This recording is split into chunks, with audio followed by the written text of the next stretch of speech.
Hello fellow minis. It's time for the first ever mini tournament.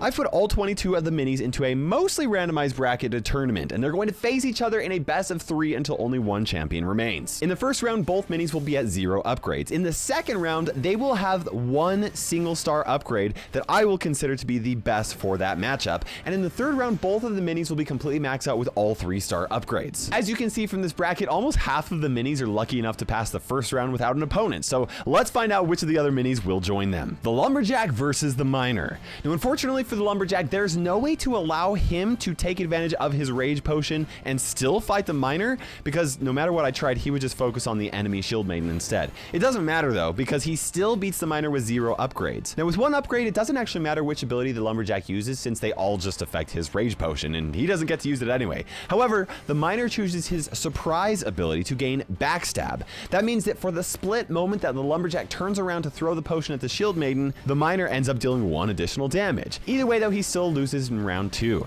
In round 3 though, both the Miner and Lumberjack have faster attack speeds, which charges the Lumberjack's super more often, which means that he turns his back more often, which allows the Miner to hit him with double damage more often. And that just so happens to be enough to tie the Miner with the Lumberjack in a 1v1 when they are both fully maxed out. Either way though, the Lumberjack wins 2-1 and moves on to the next round. The Prince versus the Mega Knight. Now both of these minis cost 4 elixir, so it should be a fair fight, right? Well, except for the fact that the minis face off against each other with all of their might, which means that the Mega Knight has to take the Prince's charge right at the start of the match, and that means he ends up getting a heavy hit at the start. He ends up losing in the first round to the Prince, and in the second round, the Prince uses his Long Lance ability to gain 5 additional damage at the start. I tested both of the Mega Knight's Slam and Shockwave abilities, and they both actually end up with the Prince ending with the same amount of health either way, but Shockwave is more fun to watch, so here you guys go. Either way though, the Mega Knight loses to the Prince in round 2, and in round 3, the Mega Knight has more HP than any mini or even any hero in the game, and he still loses to the Prince, which just goes to show how much damage the Prince is able to do at any level. The Barbarian versus the Knight. This is another fair matchup because both minis cost 2 elixir. Even at the start of the match, the Barbarian has a faster attack speed than the Knight, and it only gets faster throughout the round. Eventually, the Knight puts his shield up, which buys him some time to deal damage, but it doesn't last long enough and the Barbarian takes the first round. In round 2, the Knight uses Plate Armor to increase the block duration by 3 seconds, but the Barbarian uses his Critical Strike ability, which gives his attacks a chance to increase the damage that they can do. So even though the Knight does get a shield up, he ends up dying with a lucky hit while his shield is up either way. Now round 3 is very interesting because the Barbarian hits through the Knight's shield enough that the Knight actually charges a second shield before his first runs out. It's even able to negate some of the Barbarian's critical strikes, which you can see when it pops up with a 0, but it is not enough to keep him alive, and the Barbarian takes another victory. The Healing Ranger versus the Battle Healer. Now I said that the bracket was mostly random because I wanted to see these 2 healers fight. Also, I wanted to see the 2 wizards fight, which we'll see later on. It should be no surprise that a 4 elixir healer wins against a 3 elixir healer, but I think it's still interesting to see. Now in the second round, both healers go with their first abilities, which increases the effectiveness of their healing effect. That fully heals both of them, which draws the match out to sudden death, which the Battle Healer ends up winning because she has more HP. Now in the third round, it's pretty much the same result. Interestingly enough though, there seems to be some sort of a bug with the Healing Ranger's Inspire ability, which makes it so that she doesn't heal or have her attack speed increased if her attack speed has already been buffed from her previous heal. Even if this were fixed though, she would not beat the Battle Healer, which means that the Battle Healer moves on to the next round. The Giant Skeleton versus the Musketeer. Now both the Giant Skeleton and the Musketeer cost 3 elixir, but although they are both damage dealers, the Giant Skeleton's big damage comes after he dies, which means that the Musketeer obviously wins the victory the first round. With that being said though, the Giant Skeleton does take her out after she dies, which I think is at least worth mentioning. In the second round, it doesn't matter which ability the Giant Skeleton uses, since they all just take effect after he dies. The Musketeer uses her stun shot to increase the stun duration of her super, but she still ends up dying to the Giant Skeleton's bomb either way. Now in the third round, her victory is even more secure since her 2-for-1 ability allows her to hit the enemy hero as well. Because of this, she actually survives the third round because it ends before the Giant Skeleton bomb even blows up, which just puts insult to injury against the Giant Skeleton. The Ice Wizard versus the Wizard. Once again, this is another matchup that I rigged because I wanted to see it. Both Wizards have actually the same DPS at level 1, but the Ice Wizard slows the Wizard down, which is exactly what he needs to take the first round.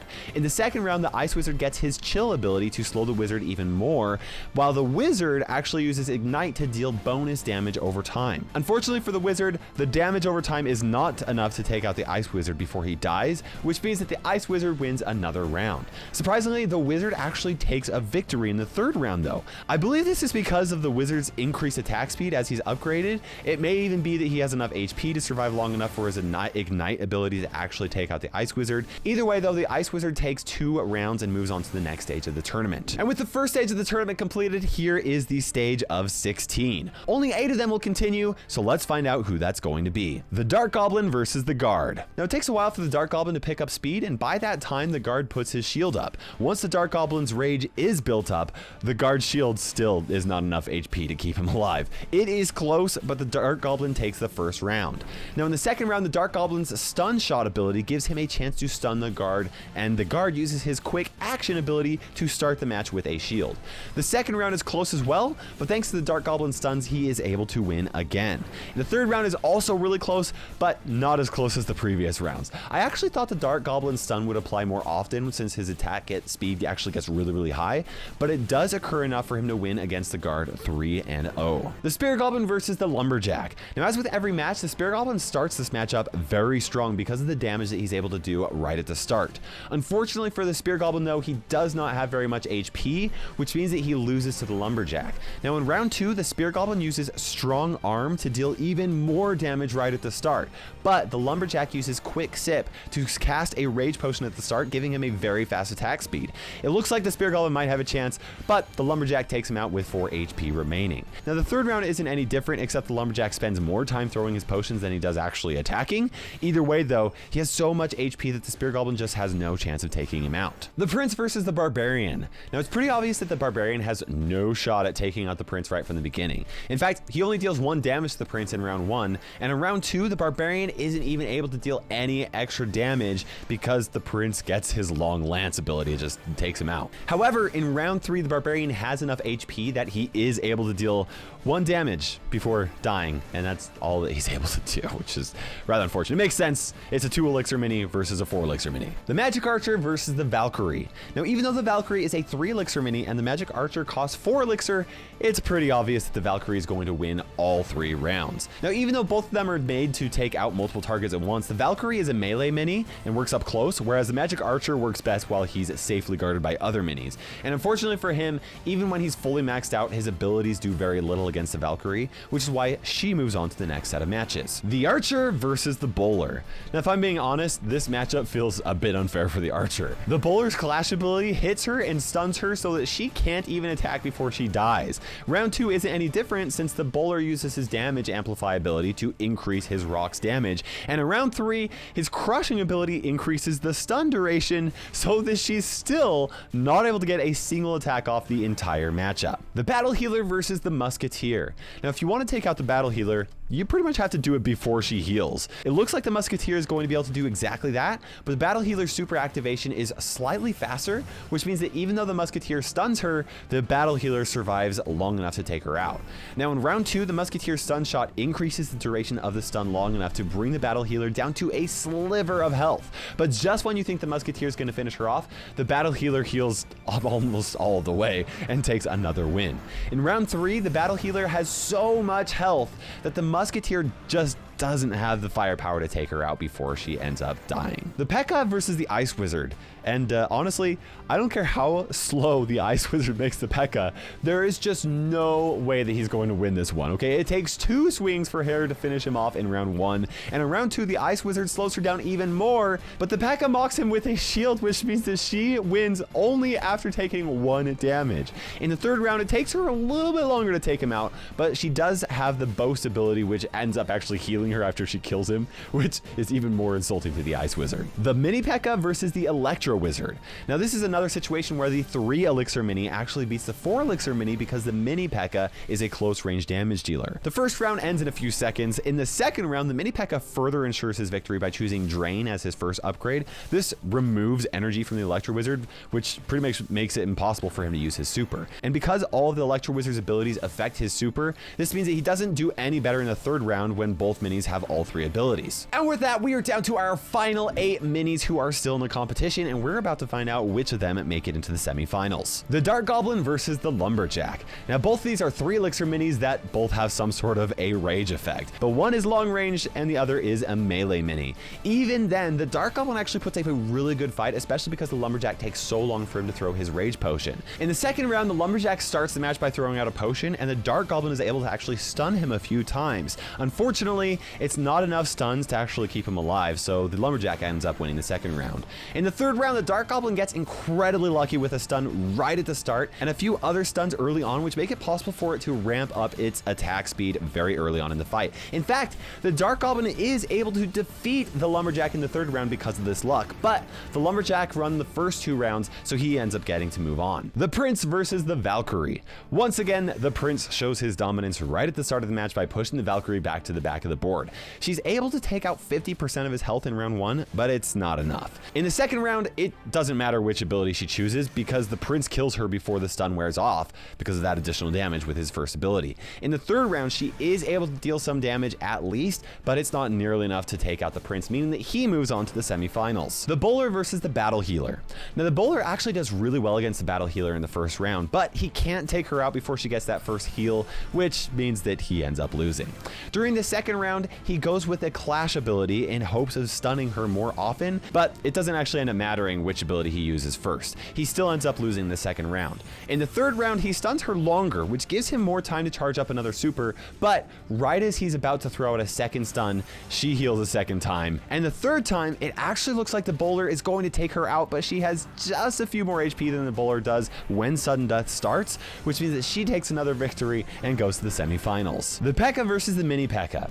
Now both of these minis are big damage dealers, but the P.E.K.K.A. does cost more elixir than the Mini P.E.K.K.A., which is why I think justifies the fact that she wins the first round.